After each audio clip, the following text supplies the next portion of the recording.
ಈಗ ಮದುವೆ ಅಲ್ಲಿ ನಮ್ಮ ಇದರಲ್ಲಿ ಇದ್ದಿದ್ದು ಅಕ್ರಮ ಮಸೂದೆ, ಅದಕ್ಕೆ ಯಾವುದೇ ರೀತಿ ಅನುಮತಿ ಇಲ್ಲ, ದಾಖಲೆ ಇಲ್ಲ. ಇಂಥ ಇದರಿಂದ ಮಸೀದಿಯಿಂದ ಕಲ್ಲುಗಳನ್ನು ಒಗೆಯೋದು, ಗುಂಡಾಗಿರಿ ಮಾಡೋದು ಮಾಡ್ತಿದ್ರೆ ಇಂಥ ಅಕ್ರಮ ಕಟ್ಟಡಗಳಲ್ಲಿ ಇಂಥ ಚಟುವಟಿಕೆ ನಡೆದರೆ ಸರ್ಕಾರ ಏನಕ್ಕೆ ಮಾಡ್ತಾಯಿದ್ರು? ಕತ್ತೆ ಕಾಯ್ತಾ ಇತ್ತಾ? ಪ್ರತಿಯೊಂದು ಹಿಂದೂಗಳ ಮೆರವಣಿಗೆಯಲ್ಲಿ ಅದು ಯಾವ ರಸ್ತೆಯಲ್ಲಿ ಹೋಗಲಿಕ್ಕೆ ಅವರು ಸ್ವತಂತ್ರ ಇದ್ದಾರೆ. ಯಾವ ರಸ್ತೆಯಲ್ಲಿ ಮಸೀದಿಗಳು ಬರ್ತಾವೆ ಇನ್ಮೇಲೆ ಪ್ರತಿಯೊಂದು ಮಸೀದಿಯಲ್ಲಿ ಪೂರ್ವಭಾವಿಯಾಗಿ ಅದನ್ನೆಲ್ಲ ಚೆಕ್ ಮಾಡಬೇಕು. ಮಸೀದಿಯಲ್ಲಿ ಕಲ್ಲಿಟ್ಟಿದ್ದಾರೋ, ಶಸ್ತ್ರಾಸ್ತ್ರ ಇಟ್ಟಿದ್ದಾರೋ, ಮತ್ತು ಅಲ್ಲಿರುವಂಥ ಮೌಲ್ವಿ ಏನದಾನೆ ಅವ್ನು ಜವಾಬ್ದಾರಿ ಮಾಡಬೇಕು. ಒಂದೇ ನಿನ್ನ ಮಸೂದಿಯಿಂದ ಕಲ್ಲು ಬಂದರೆ ನಾವು ಕಠಿಣ ಶಿಕ್ಷೆ ತಗೋತೀವಿ ಅನ್ನೋಂಥದ್ದು ಅವ್ರಿಗೆ ಎಚ್ಚರಿಕೆ ಕೊಡದೇ ಇದ್ದರೆ ಇವತ್ತು ಮಸೂದಿಗಳೇನಾಗ್ಯಾವು, ಅಲ್ಲಿ ಶಸ್ತ್ರಾಸ್ತ್ರಗಳನ್ನು ಇಡುವಂಥ ಕೇಂದ್ರಗಳಾಗ್ಯಾವು, ಕಲ್ಲುಗಳನ್ನು ಸಂಗ್ರಹ ಮಾಡಿರುವಂಥ ಕೇಂದ್ರಗಳಾಗ್ಯಾವು. ಅದಕ್ಕೆ ನಾವು ಹೇಳಿದ್ದು ಇಂಥ ಅಕ್ರಮ ಮಸೂದಿಗಳಿಂದ ಏನು ಕಲ್ಲು ಹಾಕಿದ್ದಾರೆ ಅಂಥದ್ರ ಬಗ್ಗೆ ನಾವು ಹಿಂದೆ ಸರಿಯೋ ಪ್ರಶ್ನೆನೇ ಇಲ್ಲ.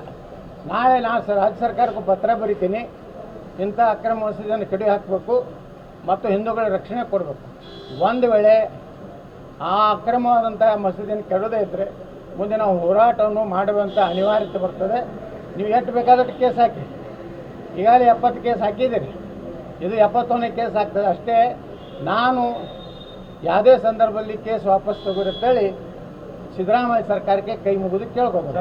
ತಪಾಸಣೆ ಬಗ್ಗೆ ಮಾತನಾಡಿದ್ರಿ, ಮಸೀದಿಗಳಲ್ಲಿ ತಪಾಸಣೆ ಮಾಡುವಂಥ ಪರಿಸ್ಥಿತಿ ರಾಜ್ಯದಲ್ಲಿ, ದೇಶದಲ್ಲಿ ಬಂದಿದೆ. ಮತ್ತು ಈಗ ಮಾಡುತ್ತಾ ಅಂತ ಸರ್ಕಾರ ಮಾಡಲೇಬೇಕು.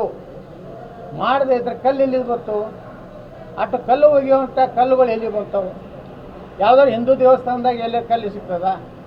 ಒಂದು ಹಿಂದೂ ದೇವಸ್ಥಾನ ನನಗೆ ಹೇಳ್ರಿ, ಕರ್ನಾಟಕ ಅಲ್ಲ ಇಡೀ ದೇಶದಲ್ಲಿ ದೇವಸ್ಥಾನಗಳ ಮೇಲೆ ನಿತ್ಯ ಯಾವ್ದಾದ್ರು ಕಲ್ಲು ಒಗೆದು ಒಂದು ಉದಾಹರಣೆ ಹೇಳಿ.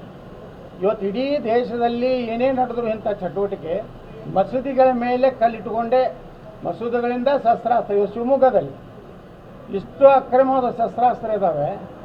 ಆದರೆ ನಮ್ಮ ಸರ್ಕಾರನೇ ಇತ್ತು, ಯಡಿಯೂರಪ್ಪ ಸರ್ಕಾರ, ಶಿವಮೊಗ್ಗ ಜಿಲ್ಲೆ ಪುಣ್ಯಾತ್ಮ ಏನೂ ಮಾಡಲಿಲ್ಲ. ಬರೀ ಕಠಿಣ ಕ್ರಮ ಕೈಗೊಳ್ತೀನಿ ಅನ್ನೋಂಥ ಒಬ್ಬ ಮಂತ್ರಿ ಮಾಡಿದ್ದೆ, ಗೃಹ ಮಂತ್ರಿ. ಆ ಕಠಿಣ ಕ್ರಮ ಕೈಗೊಳ್ತೀನಿ ಅಂದಿದ್ದಕ್ಕೆ BJP ಸತ್ಯನಾಶ ಆಯ್ತು ಕರ್ನಾಟಕ. ಮತ್ತು ಅವ್ರ ಮಗನ ಕೈ ಕೊಟ್ಟಾರೆ. ಅಂದರೆ ಇವರಿಗೆ ಬರೀ ಚುನಾವಣೆಯಲ್ಲಿ ಮಾತ್ರ ಹಿಂದುತ್ವ ಬೇಕು.